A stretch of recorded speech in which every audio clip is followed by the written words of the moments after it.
Dave? David Caravella, NASCAR.com. Brian, do you expect or foresee any changes to Rookie of the Year criteria to perhaps open that up to more drivers? That's working pretty well for us. I think we like that it's spotlighted, some drivers, but we'll look at it. We'll look and see if, that's something we work on in the off season. Jennifer, AP, going back to the TV Pandora's box that's been open, one complaint that we in the media center get a lot from fans is the amount of commercials, and that they find that the race is very difficult to watch because there's actually people, if you can believe this, who time how much time there is on track versus commercial time. And they present these statistics that show that they're not seeing much actual racing. Is that an issue that NASCAR is also made aware of? And is there anything that NASCAR can do to cut down on commercials? Well, look, there's a commercial balance here. There are parameters. All of our partners have very strict parameters of how many commercial units they can run at a given time. Some have experimented, and there'll be another here with this weekend with Turner doing a sort of a rolling live event with their commercials laced in. That's a fair point, because all of our, or I say all, most of our action is live action. There aren't TV timeouts per se in our sport, so it's understandable where our fans can miss something, feel like they're missing something, and be frustrated by it. I understand that. And then there's a commercial position that there is wonderful as this sport is. Our TV partners aren't doing it for to just be good sports about things. So we have to balance their commercial concerns and so on. But it's something that Steve Herbst, our group in New York, work on. That's all they do is getting the presentation right, or as right as we think we can in every way. Yep. George? Yeah, Brian, back here. George Diaz with the Orlando Sentinel. You might have touched upon this earlier when you said you didn't anticipate changes in the chase, but is there any viability in looking at a road course in the mix of the chase races down the road? I don't know. We only have two, so it would be a little challenging just from a scheduling perspective. We haven't heard a lot of concern one way or the other of why it is or isn't. So it wouldn't be top of our list. Take a couple more questions. Mr. Ryan? Nate Ryan, USA Today. Brian, when you say glass dashboards and cockpits, what's the purpose of that? What does that do? How does that enhance things?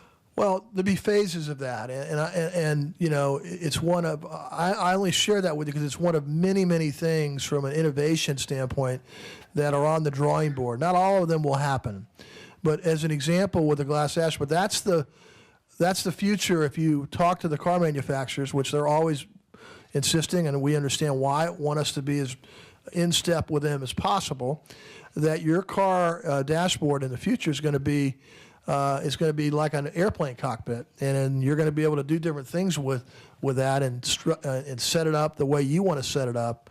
And so the first step is for us to have a look and feel that is consistent with what they see their cars looking at on the showroom down the road.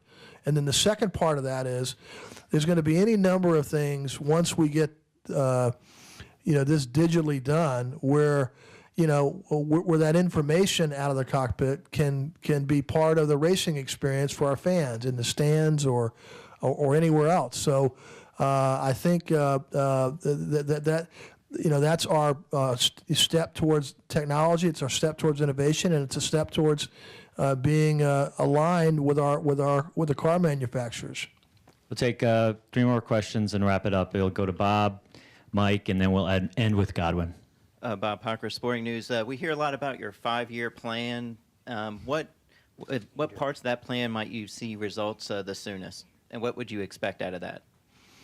Well, I mean, many of you work with our IMC group, and you've seen the many changes we've made to better service the media, better get at some of the things that we think can be improved on our end. You see our efforts to take our digital rights and social media and alike that we're working very hard, hiring a lot of people, putting a bunch of resources against, and we'll have those rights. We'll be managing them fully in 2013 in January when the light comes on in January. You'll see a big change there. I mentioned throughout this discussion about innovation, about what the R&D Center, how they're accelerating things and I got an update today from Steve O'Donnell and Robin Pemberton and group at a very fast pace. And but they'll all take time. There won't be anything that we can do, and there's nothing that we should do just for the sake of being in a hurry. We want to make sure all of these things that we're doing are best for the race fan, that make the racing better, make the experience better, align better with our partners, all the things that we say all the time. But what you're seeing from us is putting a lot of those plans in a very formal motion.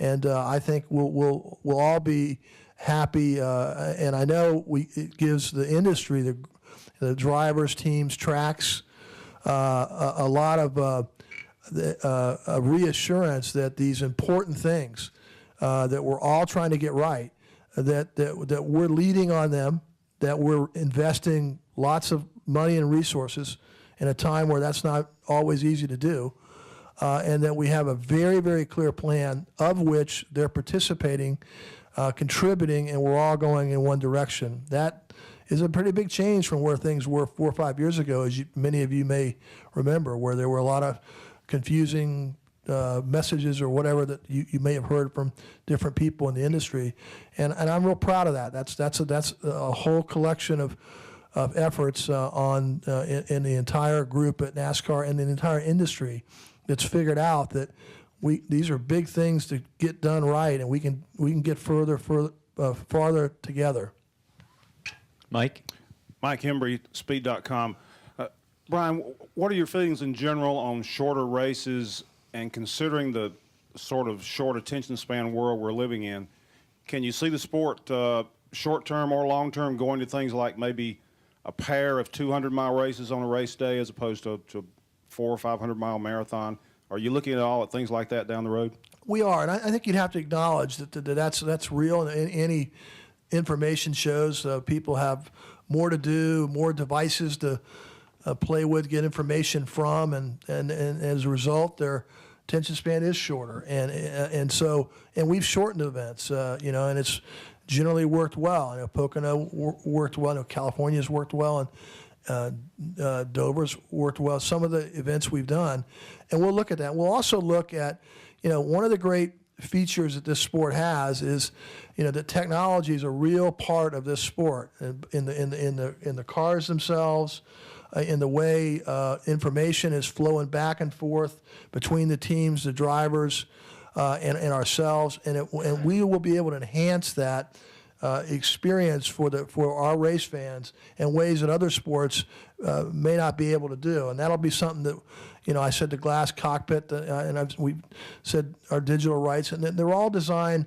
to, as people are watching, and maybe this convergence, which has already happened a fair amount, where people, and I was talking to somebody today, that they don't watch the event without having their computer on to interact digitally in some way, and so all those things are on the table. That's why you have to have a plan to deal with those things. You have to have a plan to look down the road, and you have to have great people that can figure out complicated issues to make the sport better.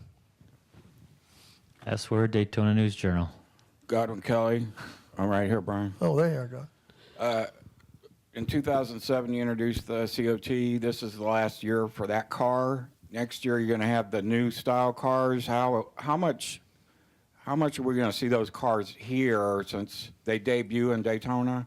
Are we going to see a lot of testing here? And just generally, does the fact that the manufacturers now have more of a signature on their cars, does that get you excited?